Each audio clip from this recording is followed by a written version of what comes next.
YouTube, what up? We are back. It is NFL Week 6 already. This season flies so fast. It's always very sad, honestly, but we're back. Last week we made one bet, and it was a futures bet. I gave you guys Steelers to win the AFC North at plus 170 odds. You fast forward to this week, and that is already down to Steelers plus 105. Last week,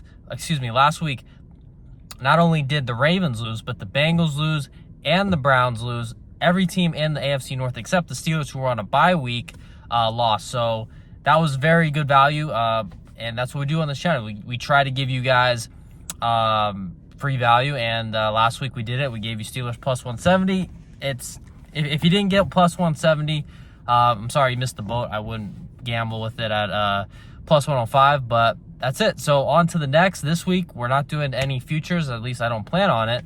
But we have at least a couple straight bets coming your way. In this video, we're going to be talking about my first bet of the week, which is, I know nobody is going to be excited to bet on this team, but hear me out. We're going to be taking the Miami Dolphins plus 4 at home hosting the Los Angeles Chargers. Look, does Tua drive me crazy? Yes. Is Mike McDaniel's a weirdo fuck? Yes. Is it a team that I'm excited to bet on? No, because I know they're one of those teams that if you bet on them, that you hate yourself for putting currency on them. They're just going to be one of those teams. And sometimes the value is on those teams, and that's just what you have to grab. But let me try to rationalize this here. The Chargers are insanely injured. The Chargers start the year 3-0. Everybody's talking about Justin Herbert, totally different, MVP.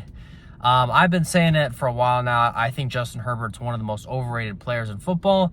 Not saying his skill set's overrated. I think he has one of the best skill sets in football. But he cannot be consistent over long stretches of time. That's what it seems like. He'll have a couple weeks where he looks like the best quarterback in the world, and then eventually he has a few game stretch where you're like, dude, what are you doing?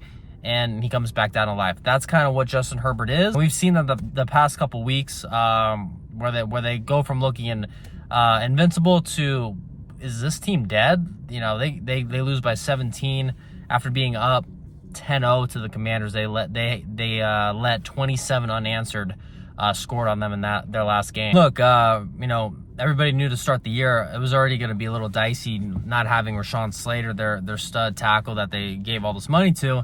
But crisis averted, right? Because we have Joe Alt, and Joe Alt will just move him to the blind side, and we'll be good, right? Until he gets hurt too. So now no Rashawn Slater, no Joe Alt. It's all right. We drafted a first-round running back, Omarion Hampton. He's a stud, killing it, really good. We'll be able to just put a lot of the pressure and load on him. He's out too now, so they're fucked. So they lose both their tackles. Omarion Hampton's out now. Najee Harris out, and now they're down to their third and fourth string running back. So this team, they still got their skill players. They still got Justin Herbert, but a massive hit to their trenches and their running back room. It's just not the same team that we initially thought they would be coming into the season, let alone the other injuries with Khalil Mack. And I know they just made a trade to kind of try to replace Mack, but the point is this is a very injured team right now, and I think they're a little bit vulnerable, and I think we're starting to see that the past couple weeks here. On the Dolphins side of the ball, again, I already said it, they're a team that's going to drive you crazy. Because look, Tua, and I don't think Tua's been good this year, but Tua is I'm just talking about him in comparison to Justin Herbert. I think he's a little worse than Herbert. I think most people would probably say, oh, Herbert's a million times better. But if you look at the data, I would more so be in the ballpark of Herbert's been slightly better than Tua. So I will acknowledge that. But here's the thing. This game is in Miami, and it's at 10 in the morning. 10 in the morning Pacific time. So for the Chargers, this is kind of a bad spot for them. A West Coast team having to play on an East Coast time schedule early in the morning. Their body clock's going to be a little bit off. It's just not a good spot for them in that realm. And then, Miami's always humid as shit in the morning, or afternoon there, I guess. But it's just not a a great spot, in my opinion, situationally for the Chargers. And I think that home field advantage is being, what's the word, overlooked, underlooked, I don't even know which one, but it's not being valued properly. And, the Chargers do not have a strong fan base. So I expect Miami to have a solid home field advantage in this one. And I think that's being underlooked here. And I know the one main concern for people that, aside from the weirdo head coach and the weirdo quarterback, is Tyreek Hill injury. I get it. Tyreek Hill is a big-time player on this team. And normally I would agree and say, yes, that's a pretty big deal. But the Darren Waller experiment is looking pretty good here. And having him the past couple games has given a little bit of a resurgence, it feels like, to this offense. So at this point, I'm not too freaked out about the Tyreek Hill injury because we are adding Darren Waller.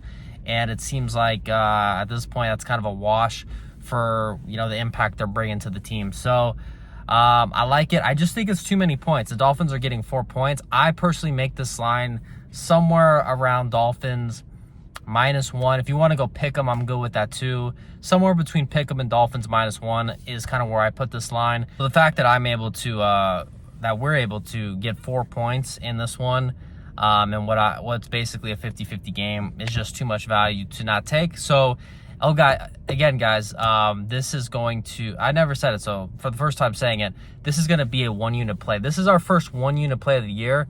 Those of you that are new to this channel, I started last year. We've hit 61% since I started. Good luck finding anyone better than that. But the reason we do so well is because we're very selective. And early in the year, we don't really know what these teams are, and I'm a lot more cautious. But now I feel like I have a pretty good feel, so you're going to start to see me up my units. So for this one, we're going to go 1 unit, Miami Dolphins +4 at home. Hope it's a close game and a game that we just feel good about getting points in. We'll see what happens, man. Hopefully Tua's got his helmet facing the right direction, and we can just keep this one close and win on the points or win outright. Either way, don't really care. So that's it. Dolphins +4, 1 unit. We got at least one more pick video coming for this week. All right, boys. Peace.